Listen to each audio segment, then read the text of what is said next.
Live to Facebook and YouTube. It's brought to you by Peterson Insurance, your Pekin Insurance agent in Clinton. My guest on the morning show in this segment is Mr. Fred Lamkey. He is the superintendent of Mount Pulaski Schools. Good morning, Mr. Lamkey. How are you, sir?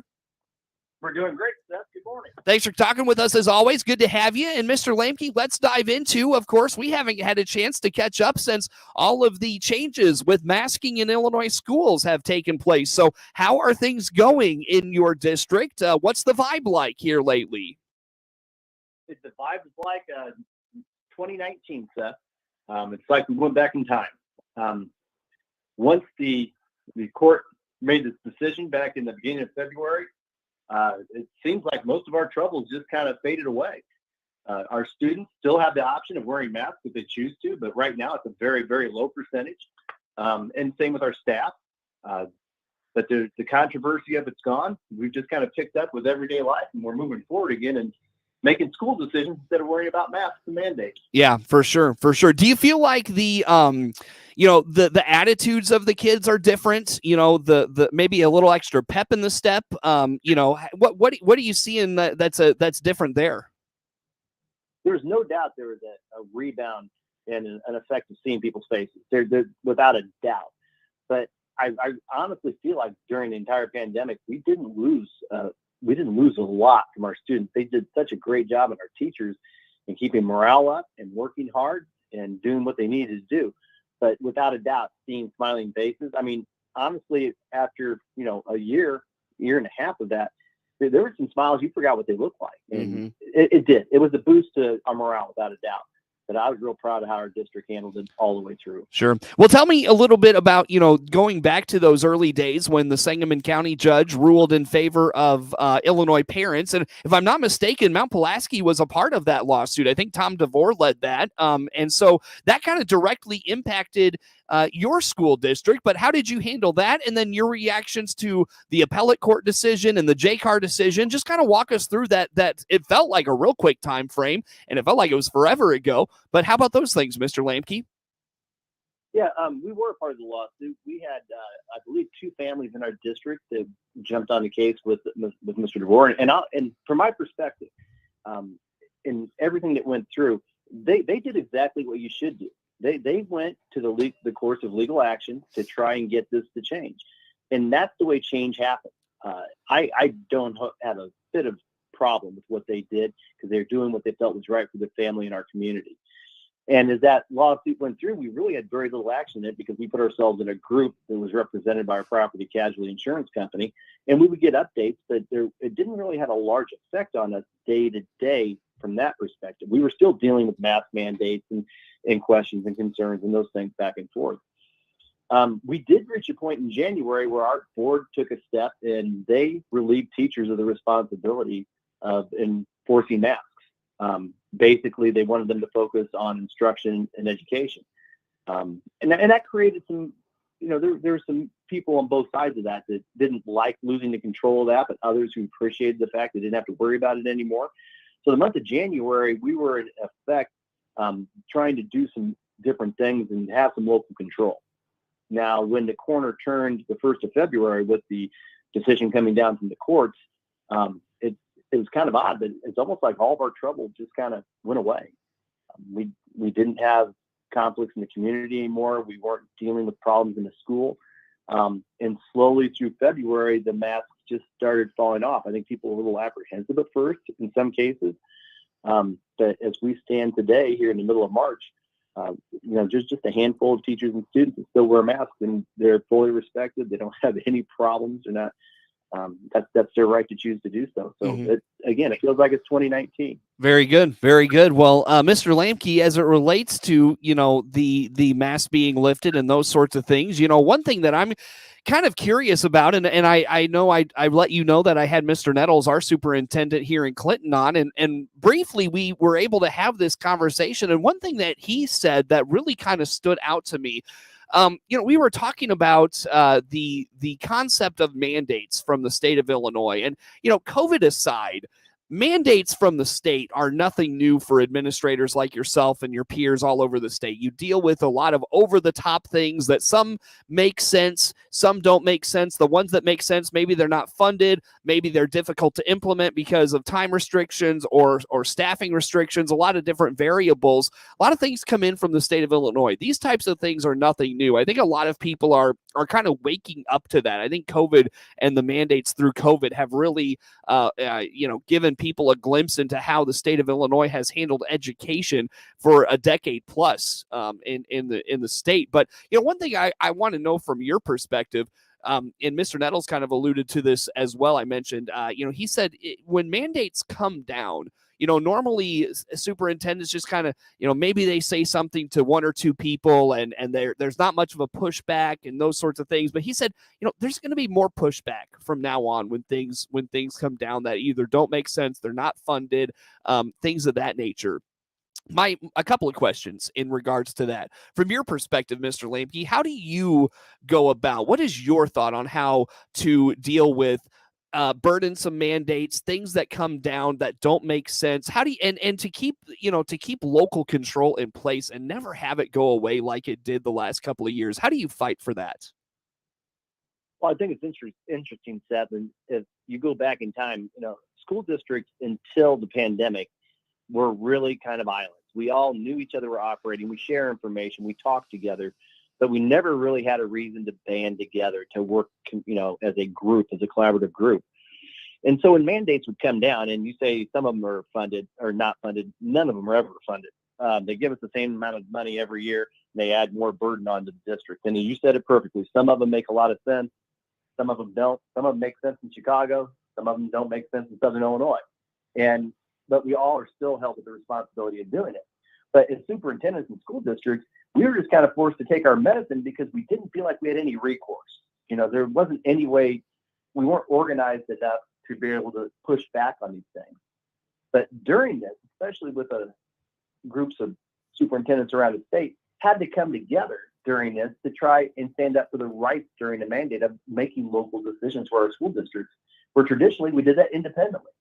And now there's big consortiums of superintendents together who I believe are not going to just take a step back and allow things just to get pushed through. They're ready to stand up and say, we don't agree with this. We don't want this. And again, I think it depends how we can stay together and stand together as school districts. But absolutely, I think schools now feel that we have a collective voice in group representation. And I think we've also seen during the pandemic that when we have group representation, our voice gets larger, politicians listen. And I think that's the route that you're going to see us going here in the future. Sure. Fred Lamkey, superintendent of Mount Pulaski Schools, my guest on the phone this morning. Mr. Lamkey, again, I go back to mandates are nothing new for Illinois superintendents, and those sorts of things. But it's interesting because I don't, just personally, I don't think there's anything, I don't think there's anything that these politicians are doing where they're trying to, like harm school districts and harm teachers and things like that. But, you consider all these mandates and they come down one by one and they're billed as, well, this is just a small change. This is just something that's, it's not a big change for districts, but you continue to pile those up over time. And it really becomes burdensome. A couple of avenues I want to go off of that. One, it really disintegrates local control at some level. Is that a fair assessment, you think? Yeah, I think it is. I really do. And I do agree with you, too. I don't believe lawmakers are coming out to try and hurt students or schools. They just don't have a working knowledge of what it takes to implement these things they're pushing down on. And they don't understand the stress it puts on a school district to get these things done.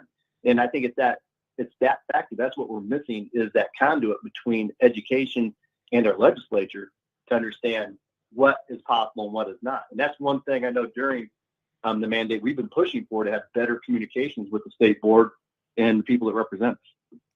When it comes to the public's perception of mandates, I said it briefly, mentioned it earlier. It felt like COVID really kind of opened the eyes of folks about what the state of Illinois does and the control it has over school districts with mandates. COVID kind of was the cherry on top of all of that.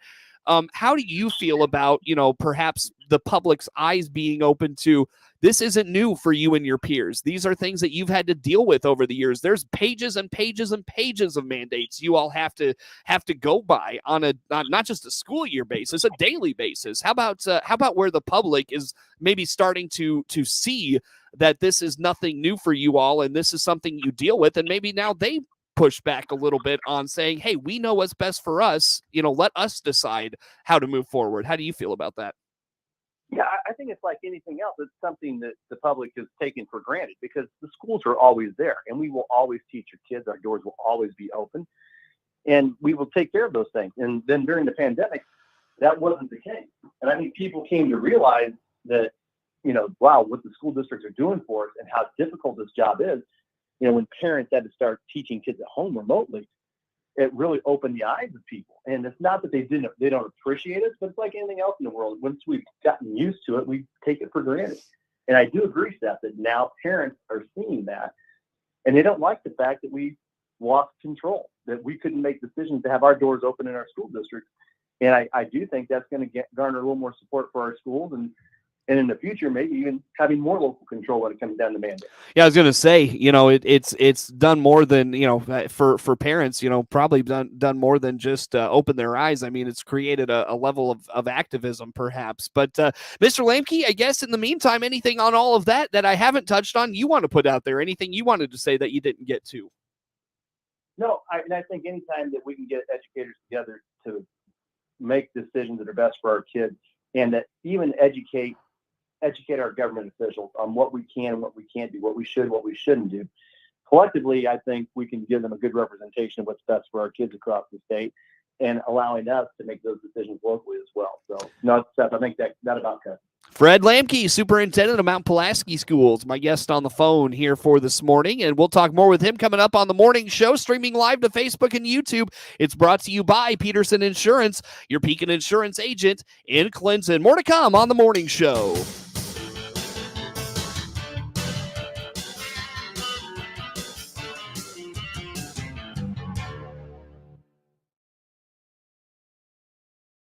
B.org. Let's check the markets now on the RFD Radio Network for this Wednesday. I'm Jim Taylor. Corn lower, beans higher, wheat double-digit lower. May corn 741 1/4 down 16 3/4. July corn down 13 3/4, 709 1/2. December corn 643 3/4 down 7 1/2. May beans 1668 1/4 up 9 1/2. July beans up 8 1643 3/4. November beans up 7 1/2. 1474 1/2. May wheat 1091 down 63 1/4. July wheat down 56 3/4. 1070 3/4. May bean meal 486 even up $2. May bean oil up $1.7468 in the livestock market. April live cattle 141.22 up 37 cents. March feeders up 67 cents 157.02. April lean hogs 104.37 up 197. May Brent crude oil 99.98 up 7 cents a barrel. Jim Taylor, RFD. New trucks and SUVs are coming here at Baum Chevrolet Buick in Clinton. This is Scott Baum. Yes, we have new inventory arriving, and you can see what will arrive right on our website. Just click on the pre-order and reserve tab. From there, you will find vehicles in transit and vehicles in production. Or just call our sales staff and we'll help. Find Silverados, Equinoxes, Blazers, including Tahoes and Suburbans, as well as our complete Buick line of SUVs. BaumChevyBuick.com, right from the start. The DeWitt Piatt Bi-County Health Department encourages you to get vaccinated for the winter flu seasons ahead. Flu shots are available at both their Clinton and Monticello locations. Find out more by clicking their icon at DeWittDailyNews.com, funded by the Illinois Department of Public Health. DeWittDailyNews.com is the area's leading local news source 24 hours a day, 7 days a week. Get the latest local news, obituaries, police splatter, weather forecast, and more with no paywall. Head to DeWittDailyNews.com to get the local information you need to know. Today's morning show can be heard by downloading the free WHOW mobile app in your favorite store. Once again, good morning. Thanks for being with us. I'm your host today, Seth Lawrence. Fred Lamkey, Superintendent of Mount Pulaski Schools, my guest on the phone. And Mr. Lamkey, I know that you and many other districts looking for a plethora of teachers. What are job openings like in your district right now? Well, we've got a few openings. We've got some retirements coming through. We've got a couple other teachers that are that potentially may be moving down the road. So our eyes are open, and we're trying to make sure we get those positions filled. There's just not many teachers out there to fill them with. For sure. So what's the how do you go about finding teachers? Any idea what openings are like right now? It's tough sledding for school districts anymore. What are you looking at these days? Well, a majority of the schools in the state use the Illinois Association of School Administrators Job Bank, which is a listing that most teachers will go to and administrators go to when they're looking for a job, and then school districts put their vacancies up there. So that's our main way, but it's word of mouth as well. Educators knowing educators trying to get out there and figure that out. We're looking to add a science teacher at our high school this year, and science teachers are a premium. And I know there's other schools in our area that are looking for the same type of science teacher, and we've had one applicant, and that's rough. And that's the scary part of it. We're looking for a grade school science teacher as well, and there are 0 applicants for that. Mm-hmm. So it's really tough sledding for us right now, and that teacher shortage, it's sitting close to home. What's the root of the teacher shortage from your perspective? My perspective on it is that for years and years, I know why I became an educator. I became an educator because I admired and I loved my teachers coming through, and they sold being a teacher to me. I wanted to be them. I wanted to do what they're doing. And I don't blame our teachers, not one bit, but I really feel like it's become harder and harder for teachers to sell being teachers because of some of the circumstances they have to work through, because of some of the things they have to go through.